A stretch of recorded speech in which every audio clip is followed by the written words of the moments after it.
오늘 말씀은 사무엘상서 7장 1절에서 11절까지의 말씀입니다.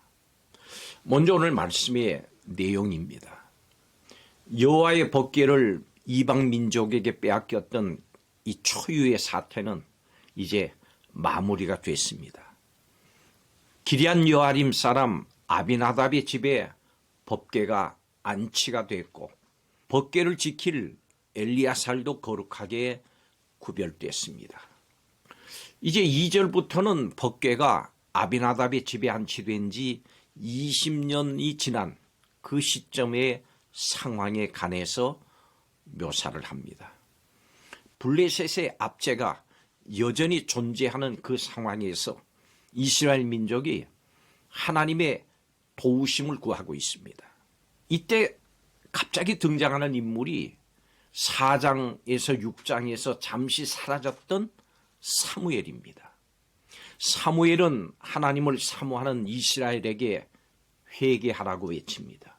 이방 신들을 제거를 하고 하나님께 돌아오면 하나님이 블레셋 사람의 손에서 이스라엘을 구원하실 것이다. 이렇게 선포합니다. 이스라엘 백성들은 사무엘의 지도에 따라서 미스바에 모이고 그들의 죄를 회개합니다. 바로 이때 블레셋이 이스라엘을 침략합니다마는 이스라엘이 중재자 사무엘에게 하나님께 기도해달라고 요청을 했고 사무엘이 하나님께 기도했더니 하나님께서 큰 우레로 블레셋 사람들을 어지럽게 하셔서 이스라엘이 승리하게 하십니다. 사무엘이 하나님이 인정하시는 중재자로 확증된 그런 순간이었습니다. 이것이 오늘 말씀의 내용입니다.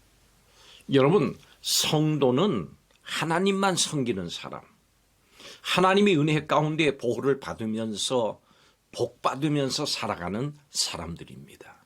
그렇지만 우리의 실제의 삶은 그렇지 못할 때가 있습니다.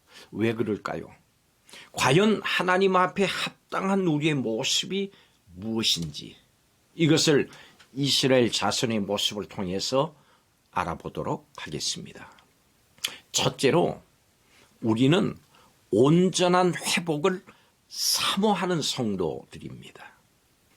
여호와의 궤는 이스라엘이 언약 백성임을 나타내는 상징입니다.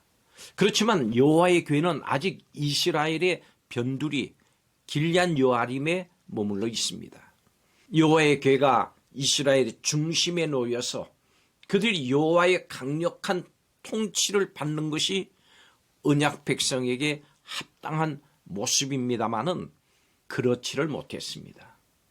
그래서 이들은 하나님이 통치하시는 온전한 모습으로 회복되기를 참 마음으로 간절히 사모했습니다. 혹시 우리가 이들과 같지 않습니까? 성도의 신분은 가졌는데 그에 걸맞지 않은 모습으로 살아가는 것이 아닌지, 그렇다면 그런 합당하지 않은 모습을 방치하지 말고 오늘 말씀에서 이스라엘 백성이 회복되기를 간절히 사모하듯이 이제 성도의 온전한 모습으로 회복되기를 간절히 사모해야 되겠습니다. 우리는 하나님의 통치를 받아서 성도다운 모습으로 세워지기를 늘 사모하면서 살아야 됩니다. 성도의 참된 모습, 그 말씀으로 충만한 삶, 거룩한 능력, 변화된 이 삶의 열매가 나타나기를 늘 사모하며 삽시다. 그 간절함이 하나님 앞에 기도로 상달됩니다. 두 번째, 우리는 철저히 회개하는 성도입니다. 오늘 3절이 이렇게 말씀합니다. 사무엘이 이스라엘 온 족속에게 말하여 이르되 만일 너희가 전심으로 여호와께 돌아오려거든. 사무엘은 이스라엘의 흐트러진 영성을 한데 모으고 민족적 회개운동을 펼칩니다. 믿음의 지적인 또 정서적인 의지적인 면이 있듯이 진정한 회개는 잘못을 깨닫는 것, 그것과 더불어서 잘못된 행동과 원인을 제거하는 의지의 표현이 있어야 됩니다.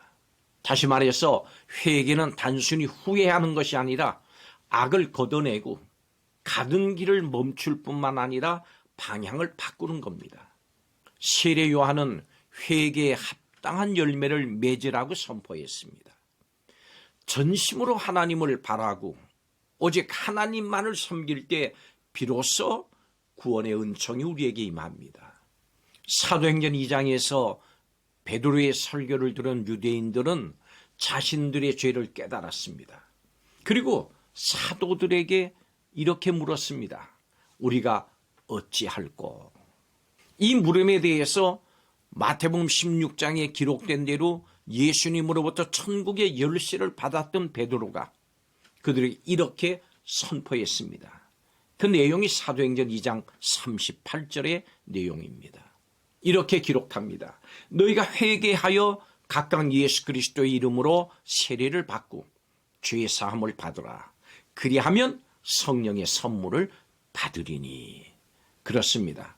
진정으로 회개해서 예수님의 이름으로 세례를 받을 때 죄 사함을 받고 성령을 선물로 받게 됩니다.